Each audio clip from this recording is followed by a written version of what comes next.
2023 October 7వ తారీఖున మొదలైన గాజా యుద్ధం ప్రపంచాన్ని భయపెట్టిన గాజా యుద్ధానికి ముగింపు కార్డు పడిపోయింది అనేది మనం పూర్తిగా విశ్వసనీయంగా మనం చెప్పొచ్చండి. ఈరోజు వైట్ హౌస్లో ఈ Benjamin Netanyahu Israeli prime minister అదేవిధంగా యుఎస్ ప్రెసిడెంట్ డొనాల్డ్ ట్రంప్ కలిసి పెట్టిన ఈ ప్రెస్ కాన్ఫరెన్స్లో ఈ 20 పాయింట్ పీస్ ప్లాన్ అనేది రిలీజ్ చేయడం జరిగింది. దీనికి నెతన్యాహు సపోర్ట్ చేస్తే, నెతన్యాహు అగ్రీడ్ అయితే, ట్రంప్ రిలీజ్ చేస్తే, ఇండియన్ ప్రైమ్ మినిస్టర్ కూడా సపోర్ట్ చేస్తే సుమారు ఒక 10 గల్ఫ్ కంట్రీస్, పాకిస్తాన్, ఈ సౌదీ అరేబియా, ఈ దేశాలు కూడా అంగీకారం తెలిపినాయి. ఇప్పుడు ఇజ్రాయెల్ పాలస్తీనా లిబరేషన్ ఆర్గనైజేషన్ కూడా అగ్రీడ్ అయ్యింది. కాబట్టి ఈ పీస్ ఒప్పందం అనేది అమల్లోకి వచ్చే అవకాశం ఉంది. కాబట్టి గాజా యుద్ధం ఆగిపోతుంది. కేవలం ఇక్కడ హమాస్ అనేది ఇంకా అంగీకారం తెలపలేదు. ఒకవేళ హమాస్ అంగీకారం తెలపకపోతే దాని పని నేను ఒంటరిగా పడతానని ఇజ్రాయెల్ ప్రతిజ్ఞ చేసింది. కాబట్టి ఈ పీస్ ప్లాన్ ఇంకా అమల్లోకి వచ్చి గాజా యుద్ధానికి ఎండ్ కార్డు పడిపోయిందని మనం పూర్తిగా చెప్పవచ్చు. మరి ఈ పీస్ ప్లాన్ యొక్క సారాంశం ఏంటంటే ప్రధానంగా ఇప్పుడు గాజాలో ఉన్న ఇజ్రాయేలీ హోస్టేజెస్ని 250 మంది వరకు బతుకున్నారు కాబట్టి వాళ్ళని వెంటనే రిలీజ్ చేస్తారు. అదేవిధంగా ఇజ్రాయెల్ కూడా వాళ్ళ ప్రిజనర్స్ను 1700 మందిని రిలీజ్ చేస్తుంది.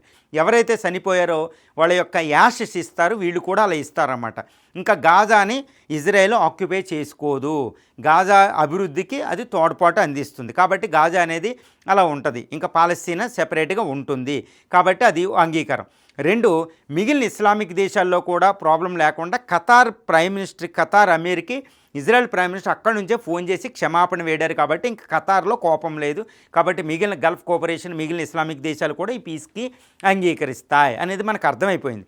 ఇంకా బెంజమిన్ నెతన్యాహు ఏంటంటే ఇంకా తీవ్రమైన అటాకులు వెంటనే సీజ్ఫైర్కి ఆయన అంగీకరించడం జరిగింది. కాబట్టి ఇటు హమాస్ 2 యుద్ధాన్ని వెంటనే ఆపితే కానీ హమాస్ ఇంకా చెప్పాల్సి ఉంది పూర్తి స్థాయిలో. ఇది జరిగేది. మరి ఇరాన్ ఏం చేస్తుందంటే ఇరాన్ మాట్లాడదు, అది సైలెంట్గా ఉంది. కానీ హమాస్ని అక్కడ యుద్ధానికి పురుగొల్పే శక్తి ఇప్పుడు ఇరాన్కి లేదు. ఎందుకంటే మిగిలిన ఇస్లామిక్ దేశాలు కూడా అది ఒప్పుకోవు. కాబట్టి ప్రస్తుతానికి అది సీజ్ఫైర్ అంగీకరించి ఇరాన్ కూడా దూరంగా ఉండి హమాస్ను ఒప్పించి దూరంగా పెట్టే అవకాశం ఉంది. కాబట్టి యుద్ధం ఆగిపోతుంది. ఇది మనకి పూర్తి స్థాయిలో అర్థమవుతుందండి. దీనికి ఇండియన్ ప్రైమ్ మినిస్టర్ మోడీ కూడా ఫుల్ సపోర్ట్ చేయడం జరిగింది. మరి ట్రంప్ ఎందుకు వెంటనే ఈ ప్లాన్ ఎందుకు ముందు అమలు జరపలేదంటే ఇప్పుడు నోబెల్ కమిటీ సమావేశం అవ్వబోతుంది. ఫ్రెంచ్ ప్రైమ్ మినిస్టర్ మెక్రాన్ కూడా ఛాలెంజ్ చేశారు రీసెంట్గా, నువ్వు గాజా యుద్ధాన్ని నాకు చూపించని. కాబట్టి ట్రంప్ సీరియస్గా తీసుకుని ఇక ఇజ్రాయెల్కి కూడా ఎగ్నెస్ట్ వచ్చేసింది. ఇస్లామిక్ దేశాలు, ఫ్రాన్స్, బ్రిటన్, ఆస్ట్రేలియా లాంటివి పాలస్తీనా అంగీకరింపజేసి ఇజ్రాయెల్ ఒంటరిది అయిపోయింది. కాబట్టి ఇజ్రాయెల్ని రక్షించాలంటే ఇక యుద్ధాన్ని ఆపాల్సిన పరిస్థితి వచ్చింది. కాబట్టి ట్రంప్ రంగంలో దిగారు. కానీ ఇక్కడ ప్రధానంగా ఆయన నోబెల్ పీస్ ప్రైజ్, ఇజ్రాయెల్ యుద్ధాన్ని ఆపితే, హమాస్ యుద్ధాన్ని ఆపితే నాకు నోబెల్ ప్రైజ్ వస్తుంది అనేది ఆయన మోటివ్ ఉంటుందండి. మరి నోబెల్ పీస్ ప్రైజ్ వస్తుందంటే ఇంకా ఉక్రెయిన్ యుద్ధం అలాగే ఉంది. కాబట్టి ఆయన నోబెల్ పీస్ ప్రైజ్ రాదు. మరి ఆయన పదవిలోకి వచ్చి జనవరి 20 తర్వాత ఈరోజు ఇప్పటివరకు గత 8-9 నెలలుగా గాజా యుద్ధంలో నరమేధం క్రియేట్ చేసిన నెతన్యాహుకి ఆయన సపోర్ట్ చేశాడు. కాబట్టి ఇంకా ఆయన పూర్తిగా నోబెల్ ప్రైజ్ వచ్చే అవకాశం లేదు. కానీ ఆయన ప్రయత్నాలు మాత్రం విరమించే వ్యక్తి మాత్రం కాదు. నేను పీస్ బ్రోకర్ అని క్లెయిమ్ చేసుకుంటూ ఉంటాడు. కానీ యుద్ధాలకి అమెరికా అయ్యే కారణం అవుతుంది. కాబట్టి ట్రంప్ నోబెల్ పీస్ ప్రైజ్తో ప్రయత్నం చేసినా అది రాకపోవచ్చు. కానీ ఇండియా రోల్ అనేది ఇక్కడ చాలా ప్రధానంగా జరిసిందని చెప్పుకోవచ్చు. ఎందుకంటే ఇటు ఇస్లామిక్ కంట్రీస్కి పాలస్తీనాకి సపోర్ట్ చేస్తూ అటు ఇజ్రాయెల్ మీద చాలా సైలెంట్గా బెంజమిన్ నెతన్యాహుని ఒప్పించడం వెనకాల ఇండియా ఉందని తెలుస్తుంది. కాబట్టి ఈరోజు పీస్ ప్లాన్ అమలు జరిపి గాజా యుద్ధం ఆగిపోతే, ఇజ్రాయెల్ శాంతిగా ఉంటే, మన ఫ్రెండ్ అక్కడ సంతోషంగా ఉంటే ఇక్కడ జరిగేది ఒకటండి. ఇప్పుడు పాకిస్తాన్ ఇజ్రాయెల్ యుద్ధంలో ఉంటే పాకిస్తాన్ ఒకసారి ఇరాన్ తరపున వెళ్ళింది, ఇప్పుడు సౌదీ అరేబియా తరపున వెళ్ళి ఇజ్రాయెల్ నుంచి నేను మిమ్మల్ని రక్షిస్తాను అని నా అనుభవం ఉందని పాకిస్తాన్ చెప్పింది. మరి ఇజ్రాయెల్ ఊరుకుంటుందా అంటే ఇప్పుడు ఇండియాకి ఎందుకు ఆనందం అంటే ఫ్రెండ్ చక్కగా రక్షించబడ్డాడు, ఒంటరి అవుతులేదు, ప్రపంచంలో మళ్ళీ కమ్యూనిటీలోకి వస్తాడు, ఐక్యరాజ్య సమితులు అన్నింటిలో ఇప్పుడు ఒంటరిది అయిపోయింది. మనకు కూడా పాలస్తీనా సపోర్ట్ చేసినట్టు ఉంటుంది, ఇజ్రాయెల్ సపోర్ట్. ఇజ్రాయెల్ సంబంధాలు ఇంక ఏ ఇస్లామిక్ కంట్రీ మాట్లాడదు. కానీ ఇంకొక ఆనందకరమైన విషయం ఏంటంటే పాకిస్తాన్ ఆటమిక్ బాంబ్స్, న్యూక్లియర్ బాంబ్స్ని ఈరోజు ఇజ్రాయెల్ వదలదు.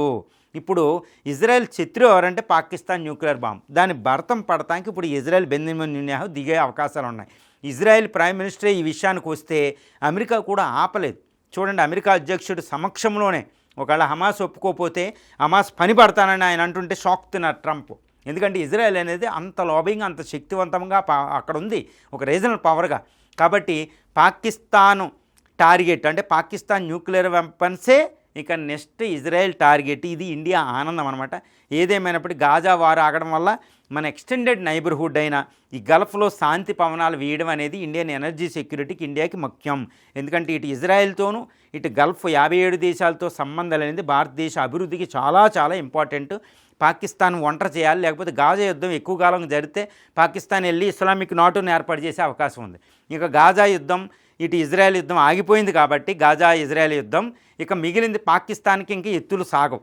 ఈ సౌదీ అరేబియా కూడా పాకిస్తాన్ అవసరం ఉండదు అక్కడ శాంతి ఉంటే. కాబట్టి ఇండియాకి ఇది చాలా పరమానందం అని చెప్పొచ్చు, ఒక అద్భుతం ఆవిష్కృతం అయిందని కూడా మనం చెప్పొచ్చు.